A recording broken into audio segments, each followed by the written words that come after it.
Let's go ahead and solve this. So today we're going to solve inequalities. We could do it the same way that we do.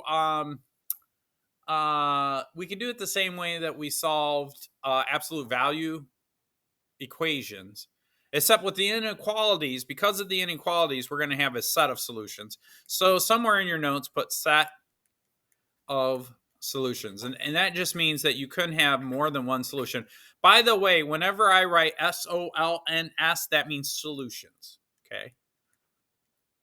Mathematicians write a lot of the same stuff down all the time, and we have our own shorthand because, well, why spell the whole word? Especially if I'm going to use the word solutions a lot. Okay. So let's solve this algebraically first. What do I do first? Minus 1. So then 1 minus 1 is 0. 0 plus the absolute value of x plus 3 is greater than 3.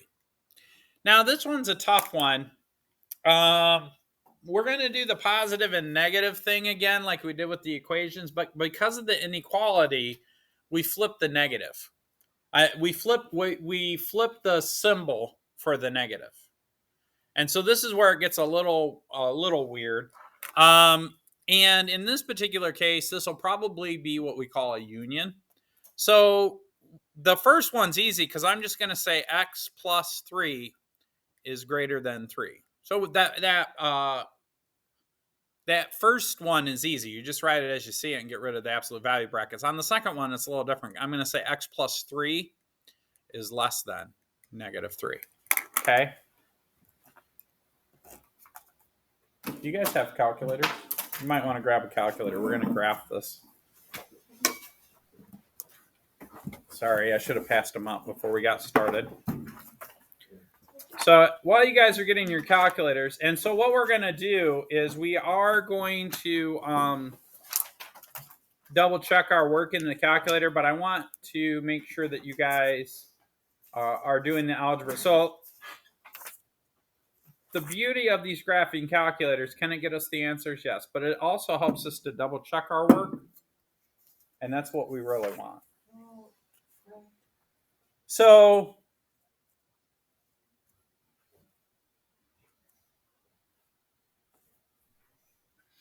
algebraically, if I subtract 3 here, subtract 3 here, I get x is greater than 0.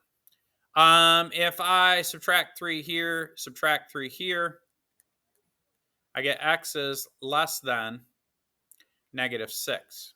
Okay.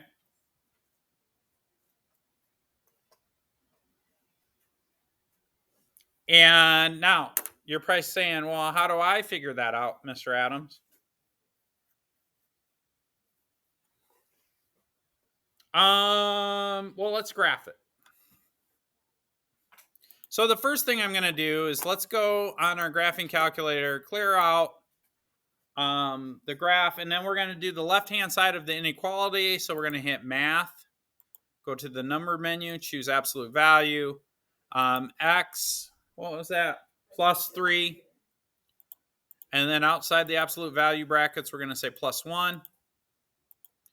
And then it's got to be greater than 4. Okay. So also, I think Zoom standard would work.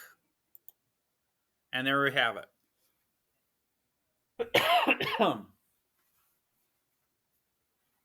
Now, we see that it intersects at x equals 0 and also at x equals negative 6, right? We figured that out from doing algebra.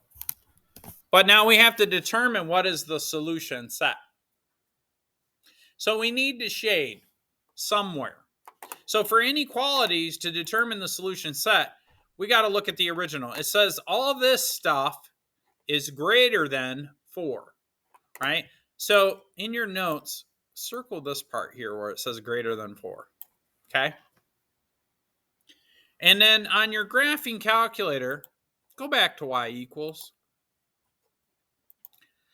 see, and then slide all the way over here using the cursors. And we're going to shade part of the equation. We're going to shade it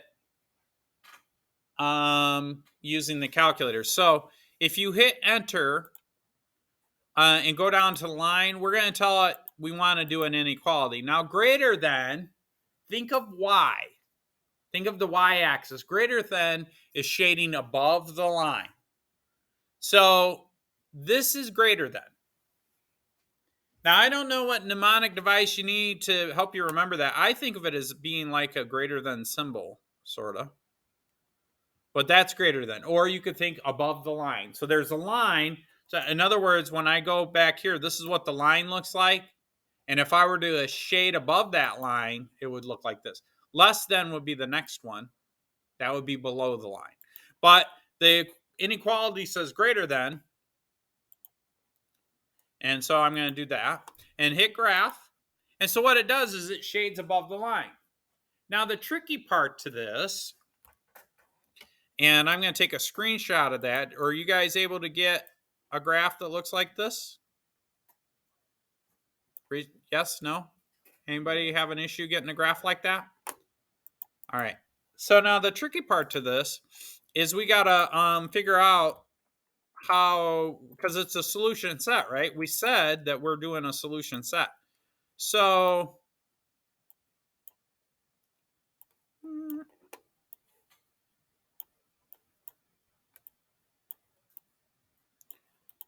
if it's a solution set, we got to think in terms of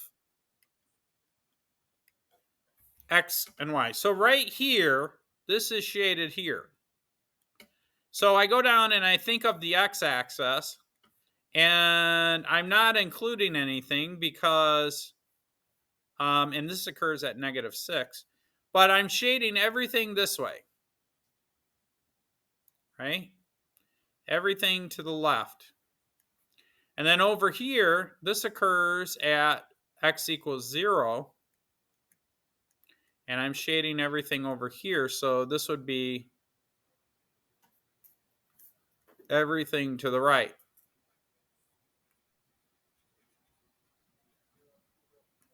So if I were to draw the solution set on a number line,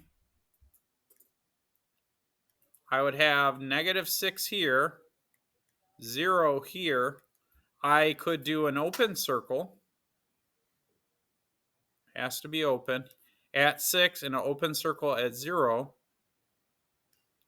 And x is greater than 0. Right? I'm getting that from here. And then x is less than 6. I'm getting that from here. So everything lines up. Does that make sense? And if you remember, Mr. Adams said at the beginning, this is probably a union. Unions always go this way. Well, they don't always, but most of the time your problems are rigged up so the unions go this way. You have this going this way and this going this way. Any questions on that? Does that make sense? Okay. That's example number 1.